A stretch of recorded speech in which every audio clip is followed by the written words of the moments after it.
क्या देश भर के लाखों शिक्षकों को जिस परेशानी का सामना करना पड़ रहा है, क्या वह टाली जा सकती थी? क्या केंद्र सरकार चाहती तो वर्षों पहले इस समस्या का समाधान निकाल सकती थी? और सबसे बड़ा सवाल, क्या अभी भी समय पूरी तरह से निकल गया है? क्योंकि सुप्रीम कोर्ट ने शिक्षकों को टेट पास करने का 1 साल का और मोहलत दे दिया है।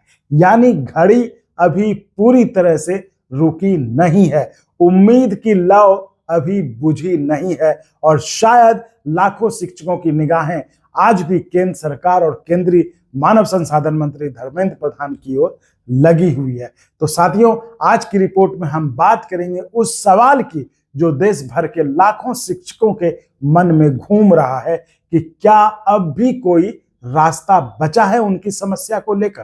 तो इन सब मुद्दों पर मैं चर्चा करूंगा आज के इस वीडियो में, तो आप इस वीडियो को अंत तक जरूर देखिएगा। नमस्कार, मैं चंदन कुमार और आप देख रहे हैं देश भर के कर्मचारियों की भरोसेमंद आवाज अंगवानी। साथियों, तो शुरुआत करते हैं कि आखिर देश भर के लाखों शिक्षक परेशान क्यों हैं। कारण तो आपको पता ही है, लेकिन हम फिर से थोड़ा ब्रीफ में बता देते हैं। देश के अलग अलग राज्यों में हजारों नहीं बल्कि लाखों ऐसे शिक्षक हैं जो वर्षों से स्कूल में पढ़ा रहे हैं। किसी ने 8 साल सेवा दी, तो किसी ने 10 साल, तो किसी ने 15 साल से भी ज्यादा समय शिक्षा व्यवस्था को दिया। इन्हीं शिक्षकों ने बच्चों का भविष्य बनाया, बोर्ड परीक्षाओं के परिणाम बेहतर किए, गांवों और कस्बों के स्कूलों को संभाला। लेकिन आज वही शिक्षक अपने भविष्य को लेकर चिंतित है। जानते हैं क्यों? क्योंकि टेट से जुड़े विवाद में सुप्रीम कोर्ट के फैसले ने उन्हें दोबारा पात्रता साबित करने की स्थिति में ला खड़ा किया है। तो अब देश भर के शिक्षक अब बस एक ही सवाल, सीधा सवाल पूछ रहे कि अगर हमने इतने वर्षों से सफलतापूर्वक स्कूलों में पढ़ाया है, अगर हमारी सेवाएं सरकार स्वीकार करती नहीं इतने सालों से, अगर हमारे पढ़ाए छात्र आज आगे बढ़ रहे हैं, तो फिर अचानक हम पर फिर से पात्रता साबित करने का बोझ क्यों? तो यही वह सवाल है जिसने इस पूरे मुद्दे को केवल कानूनी नहीं बल्कि मानवीय विषय बना दिया है। तो अब सवाल है कि क्या केंद्र सरकार पहले कुछ कर सकती थी? तो साथियों, यहीं से बहस शुरू होती है। कई शिक्षक संगठनों और शिक्षक नेताओं का मानना है कि केंद्र सरकार चाहती तो इस विषय पर कोई विशेष समाधान तलाश सकती थी। बताया जाता है कि शिक्षक प्रतिनिधियों ने केंद्रीय मानव संसाधन मंत्री धर्मेंद्र प्रधान से मुलाकात भी की थी। उनसे आग्रह भी किया था कि लाखों शिक्षकों को हित देखते हुए कोई रास्ता निकाला जाए। लेकिन समय बीतता गया, मामला अदालत में चलता रहा और अंततः फैसला आ गया और इसके बाद रिव्यू पिटीशन भी खारिज हो गई, जैसा कि आप सबको पता है, हमने बताया। अब एक तरह से कहिए कि न्यायिक विकल्प भी लगभग समाप्त हो चुके हैं। तो सवाल ये कि क्या कहानी यहीं खत्म हो गई? मेरे हिसाब से अभी खत्म नहीं हुई साथियों, और शायद यही इस पूरे मामले की सबसे महत्वपूर्ण बात है। मैं तो यह कहूंगा, चलिए जो हुआ सो हुआ, जो अवसर पहले निकल गया वह निकल गया, लेकिन क्या अब भी कुछ किया जा सकता है? तो इस सवाल पर सोचने की जरूरत देश की सरकार को है, देश के मानव संसाधन मंत्री को है, क्योंकि सुप्रीम कोर्ट ने शिक्षकों को टेट पास करने के लिए 1 वर्ष का समय दिया है।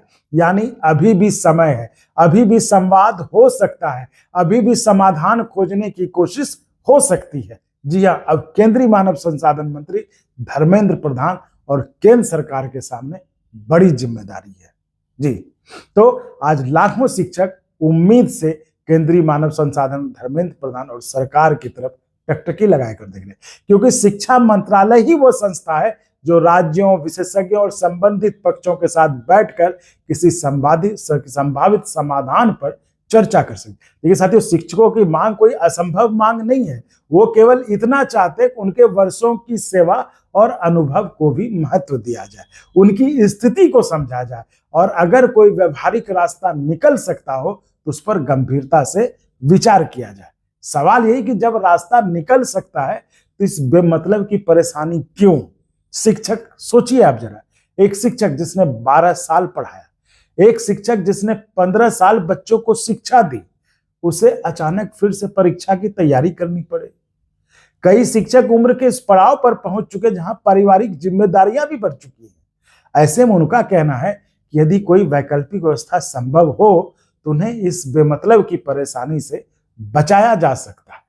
यही कारण है कि आज भी शिक्षक संगठन उम्मीद नहीं छोड़ रहे हैं। साथ ही सुप्रीम कोर्ट ने दरवाजा पूरी तरह से बंद नहीं किया है, 1 साल का समय दिया है, यानी यह एक अवसर भी है सरकार के लिए भी, शिक्षकों के लिए भी और शिक्षा व्यवस्था के लिए भी।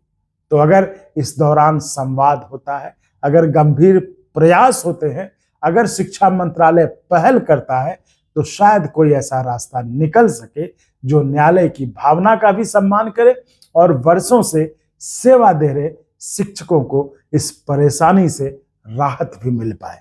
तो साथियों, आज की सबसे बड़ी बात यही है कि उम्मीद अभी खत्म नहीं हुई है।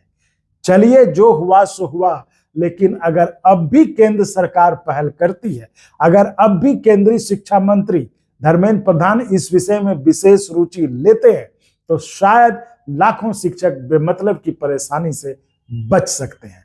अब नजरें आने वाले वक्त पर, आने वाले महीनों पर है, देखना है कि क्या सरकार कोई कदम उठाती है, क्या शिक्षकों को कोई राहत मिल पाती है, या फिर सबको टीईटी परीक्षा देने के रास्ते पर ही जाना पड़ेगा।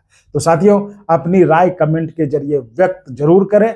आप अपनी राय क्या चाहते हैं आप जरूर लिखें और चैनल को लाइक, शेयर, सब्सक्राइब करें भी और करवावे भी, क्योंकि यही है जो कि हमारे मनोबल को बढ़ाता है। तो चलिए, मिलते हैं अगले वीडियो में आपसे ही जुड़े किसी और महत्वपूर्ण मुद्दे के साथ। तब तक के लिए धन्यवाद।